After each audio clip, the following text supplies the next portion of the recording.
India में अपने culture को कोई फॉलो करता है और साड़ी पहन के अगर कोई रेस्टोरेंट में चला जाता है तो वहां पर यह कहा जाता है कि इंडिया में ही इंडियन कपड़े पहनना वर्जित है, उसको नहीं पहना जा सकता। और हमारे ही देश में अगर कोई तिलक लगाकर तरह सा बाहर निकल जाए तो उन पर लोग हंसते हैं कि कुछ ज्यादा धार्मिक होने लग गया है। तो तरह के शब्दकोश का इस्तेमाल करके हमारे अस्तित्व को पूरी तरह से मिटाने की कोशिश की जाती है। ब्रिटिशर्स के बीच में रह करके एक बड़ा पॉलिटिशियन वाला नाम कमा करके आज एक आदमी जब यूके का प्राइम मिनिस्टर बनने जा रहा है, गोरों के बीच में उनका हेड बनने जा रहा है, तो आज भी कुछ लोगों को तकलीफ होती है कि वो कैसे उस जगह पर रह कर भी अपने इंडियन कल्चर को इस तरह से फॉलो करता है, कैसे वो गौ माता को आज भी पूछता है और मंदिर जाके तिलक लगाता है और अपने आप को एक प्राउड हिंदू कहता है। यही लोगों को पता लगा कि इंडियन ओरिजिन से बिलोंग करने वाला प्राउड हिंदू खुद को कहने वाला वहां का एक प्राइम मिनिस्टर बनने वाला है, तो यहाँ लोगों को कीड़े काटने लग गए और ट्विटर पे ट्रेंड करने लग गया कि शांति दूत प्राइम मिनिस्टर इंडिया में चाहिए। क्या सीरियसली आज के टाइम में पॉसिबल है कि कैसे कोई शांति दूत में से हमारे देश की मेजोरिटी का पीएम बन सकता है, प्राइम मिनिस्टर बन सकता है?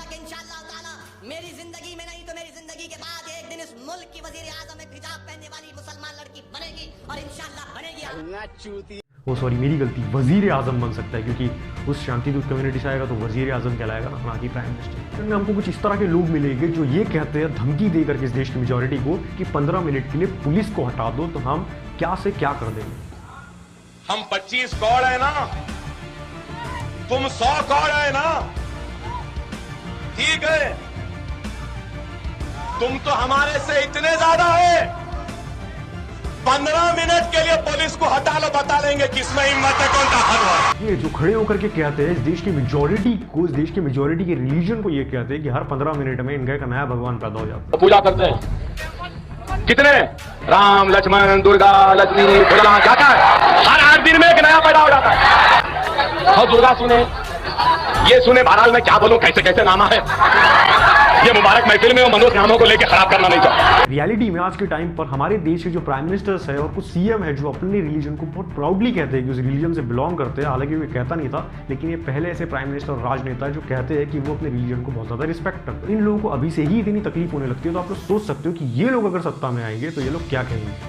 हालात बदलेंगे जब कौन बचाने आएगा तुमको, जब योगी अपने मठ में चले जाएंगे, मोदी पहाड़ों में चले जाएंगे, हो सकता है या कहीं पर जाकर रहेंगे, जब कौन आएगा। ये लोगों की मानसिकता आप सोच सकते हो कि ये लोग अभी के टाइम पर ही धमकी देते हैं कि ये लोग मठ में चले जाएंगे, तो आप लोग क्या करोगे अगर आपके प्राइम मिनिस्टर मठ में चले जाएंगे। तो जब सोच सकते हो अगर ये लोग मेजोरिटी में, ये हालांकि ये पॉसिबल नहीं है, अगर ये लोग मेजोरिटी में आते हैं और ये प्राइम मिनिस्टर वजीर आजम बनते हैं तो इस देश की मेजोरिटी के साथ किस तरह से ये बिहेव करेंगे। अभी के टाइम पर एक शांति दूत पॉलिटिशियन का एग्जाम्पल मैं दे करके समझाता हूँ कि अगर इनको थोड़ी भी सत्ता मिलती है तो कैसा ये इस चीज़ का दुरुपयोग करते हैं और इस देश की मेजोरिटी को बड़ी से बड़ी तकलीफ पहुंचाने के लिए सबसे आगे खड़े रहते हैं। इस आदमी की शक्ल तो आप लोगों को याद ही होगी। ये आदमी ने शाहीन बाग में तंबू लगाने के लिए सबसे ज्यादा पॉलिटिकल फंड्स का और पॉलिटिकल पावर का उपयोग किया था दिल्ली के अंदर। ये वही आदमी है जिसने दिल्ली दंगे करवाए थे। ये आदमी जिसने अपने घर को पूरा गोडाउन बना दिया था कि कैसे दंगों के वक्त में सारा साजो सामान जो है दंगा करने का इसके घर से लिया जाएगा। सोच सकते हो कि एक छोटा सा शांतिदूत पावरफुल नेता इस तरीके की हरकतें कर सकता है और इनको पूरी तरह से सत्ता मिल जाती है तो ये किस तरीके का बिहेव करेंगे इस देश के मेजोरिटी के साथ में। जो लोग खुद कहते हैं कि वो पूरी तरह से कन्वर्टेड है, जो लोग खुद एक्सेप्ट करते हैं कि वो पूरी तरह से कन्वर्टेड है, वो रियल नहीं है।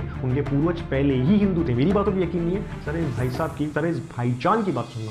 सॉरी मैम, इसके भाई साहब को कन्वर्टेड है, ये बिल्कुल हकीकत है। हमारे पूर्वज हिंदू थे, हमको भी परिवर्तित किया गया है। हम पहले हिंदू थे, हम कन्वर्टेड है, हमको चेंज करें। हमारे पे टोपी आ गई, खतना हो गया, सब हो गया हमारे ऊपर, हमें भी कन्वर्टेड करें। हम भी तो हिंदू थे पहले, हम कहीं बाहर से थोड़ी आए हैं। हम तो यहीं के निवासी, यहीं पैदा, यहाँ बाप दादा पर दादा सब यहीं के। हम कन्वर्टेड हुए, हमको ही बदल दो हमको भाई। आप रेडी हैं? आप रेडी हैं बदल? हाँ, हम 400-500 साल पहले हिंदू, 300 साल पहले थे, अभी 200 साल पहले तक हिंदू थे लोग, तो मुस्लिम हुए कैसे हुए? हिंदुस्तान में ज्यादातर मुस्लिम कन्वर्टेड है। कन्वर्टेड है, पूरा डंके की चोट पर है पूरे 98%। यस, अरब से नहीं आए हैं, ये सऊदी अरब के मुसलमान नहीं है, ये इंडियन मुस्लिम है और हमारे पूर्वज सब हिंदू थे। इनके लिए कुछ शब्द निकलते हैं मेरे मुंह से जो मैं नहीं कहूंगा, महाराज जी कहेंगे, वो भी कुछ शुद्धिकरण शब्दों के साथ। कन्वर्ट हुए हैं सब, जो कन्वर्ट होता है, जितना कन्वर्ट होता है उतना कट्टर बनने की कोशिश करता है। कहते नहीं हिजड़ा ज्यादा मटक के चलता है औरत से, वैसे कन्वर्ट मुसलमान जो होता है वो ज्यादा मुसलमान से ज्यादा अपने आप को मुसलमान करता है। 20 बार मक्का जाएगा, अरब वाला एक बार ना जाइए 20 बार जंग दिखाएंगे, हम पक्के मुसलमान हैं। समझ लो कन्वर्टेड ज्यादा मटक के चलता है, यही कहना चाह रहा था। अच्छा, अगर मैं आपको ये कहूँ कि ये अर्थ गोल नहीं है, फ्लैट है, तो आप मुझे कितने जूते मारोगे? हो सकता है कि आप मुझे, पता नहीं, आपके मन में जो जितना गुस्सा होगा, जितना मजाक होगा, आप मेरा उड़ा दोगे। अगर मैं ये कहता हूँ कि ये धरती फ्लैट है, गोल नहीं है। कहाँ चला गया वो? अब है ना दूसरी डायरेक्शन में चला गया कि वो रोटेट करता रहता है, तब दूसरे मुल्कों की तो बारी आनी चाहिए ना गर्मियों के लिए। जमीन रोटेट कर रही है जी। जमीन तो साकिन है बेटा, जमीन तो रोटेट करती नहीं है, जमीन गर्दिश नहीं करती। लेकिन हमें ज्योग्राफी में पढ़ाया जाता है कि अर्थ जो है वो सूरज का चक्कर लगाता है। ये लॉजिक ये गलत है बेटा। साइंस की ये थ्योरी जो है ना, ये दुरुस्त नहीं है। असल जो थ्योरी है ना, वो कुरान और हदीस वाली है। और आला हजरत हमारे इमाम अहले सुन्नत आला हजरत ने ये प्रूफ किया है कि जमीन साकिन है, यानी जमीन मूव नहीं करती। साकिन को एक अच्छा सा वर्ड इंग्लिश का होगा हुआ साकिन का, स्टैटिक। अर्थ स्टैटिक पोजीशन में है, तो ये मूव नहीं करती। और साइंस कहती है कि जमीन मूव करती है। आला हजरत हमारे इमाम अहले सुन्नत ने कुरान से साबित किया है कि जमीन मूव नहीं। जैसा कि भाई साहब यहाँ पर बता रहे, सॉरी भाईजान यहाँ पर बता रहे कि धरती जो है वो फ्लैट है, गोल नहीं है। और साइंटिफिक जितनी भी चीज़ें लिखी गई है वो सारी गलत है। इनकी किताबों में जो कहा गया है वही सही है। और किसके साथ भाईचारा रखना है और किसको भाईचारा मानना है, ये सबका इंडिविजुअल राइट है। हम अपने देश में रहते हैं जहाँ पर फ्रीडम ऑफ स्पीच है, सबको बोलने का अधिकार है। बहरहाल आप लोग क्या सोचते हैं उस पूरी वीडियो से रिलेटेड, इस थॉट से रिलेटेड, मेरे को कमेंट सेक्शन में जरूर बताएं। अगर आपको वीडियो अच्छा लगा तो लाइक करें, सब्सक्राइब करें मेरे चैनल को। बहुत बहुत धन्यवाद इस पूरी वीडियो को एंड तक देखने का। This is Kartik from trends of flame. मिलते हैं अगली वीडियो में। जय हिंद।